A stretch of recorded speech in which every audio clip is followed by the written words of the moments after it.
प्यारे पाठ को नमस्कार। हमारा अलंकार का अध्याय चल रहा है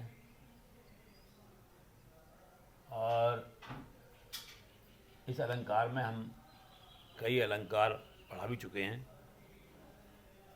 आज ये संदेह अलंकार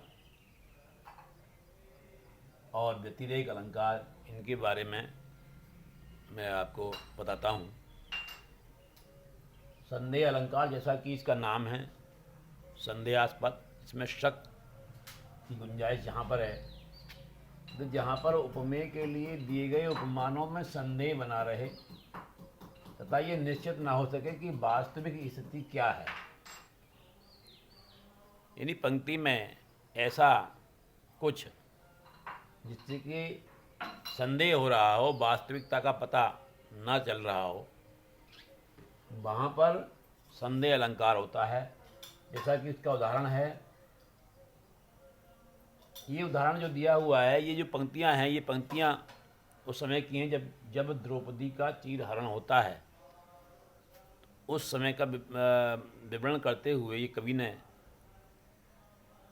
रचा है इसको कि सारी बिच नारी है कि नारी बिच सारी है। जब दुर्योधन दुशासन जब साड़ी खींचता है, उसका है ये कि साड़ी है बिच नारी, सारी बिच नारी है कि नारी बिच सारी है, सारी ही की नारी है कि नारी ही की सारी है। कहते हैं कि ऐसी स्थिति उत्पन्न हो जाती है कि पता नहीं चलता है कि साड़ी के बीच में नारी है या नारी के बीच में साड़ी है, या वो साड़ी नारी की है या नारी उस साड़ी की है। ऐसी स्थिति में संदेह बनता है। दूसरा इसका उदाहरण है, भूखे नर को भूलकर हर को देते भोग। किसी ने लिखा है, कवि ने, और पाप हुआ या पुण्य है करूं हर्ष या शोक। दोनों बात बराबर हैं।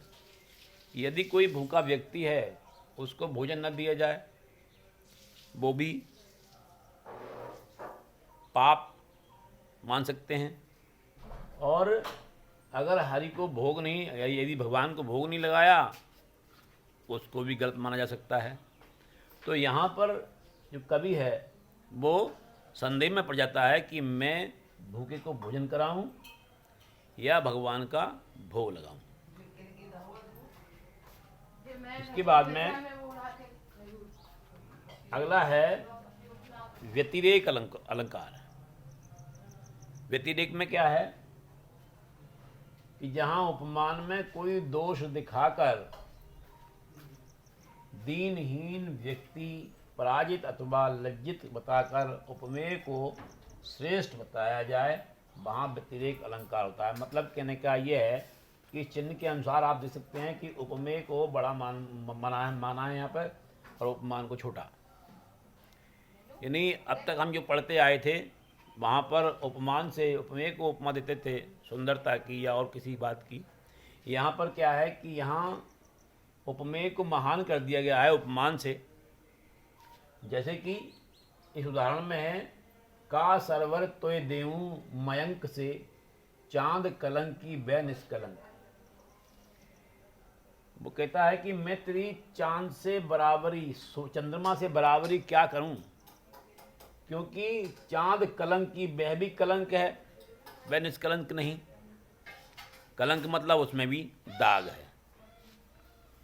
दूसरा उदाहरण है, जिसके यश प्रताप के आगे शशि मलिन रवि शीतल लागे।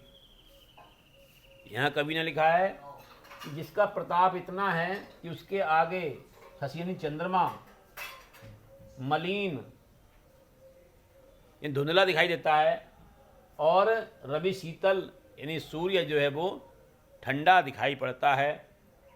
तो उसके प्रताप का मैं क्या बखान करूं। तो यहाँ भी जो है चंद्रमा और सूर्य को उपमान से नीचे दिखाया गया है। अब इसके बाद में अगला उदाहरण है, सिय समता किम करे चंद्र बापरो रंग। कवि के अनुसार कहता है कि मैं सिया के मुख की बराबरी किससे करूं, सीता की सुंदरता की बराबरी मैं किससे करूं, चंद्र बापरो रंग, उनकी सुंदरता के सामने तो चंद्रमा भी अपनी सुंदरता के लिए गरीब दिखाई पड़ता है। तो ये इस तरह से इसमें व्यतिरेक में आपने समझा, संदेह में समझा, और इसके बाद जो और अलंकार हैं उनके बारे में भी आपको पढ़ाया जाएगा। देखते रहिए, सुनते रहिए, ध्यान दीजिए। ध्यान से देंगे तो हर बात समझ में आ जाएगी।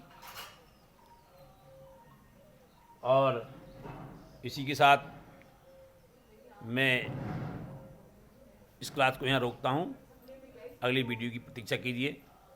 नमस्कार।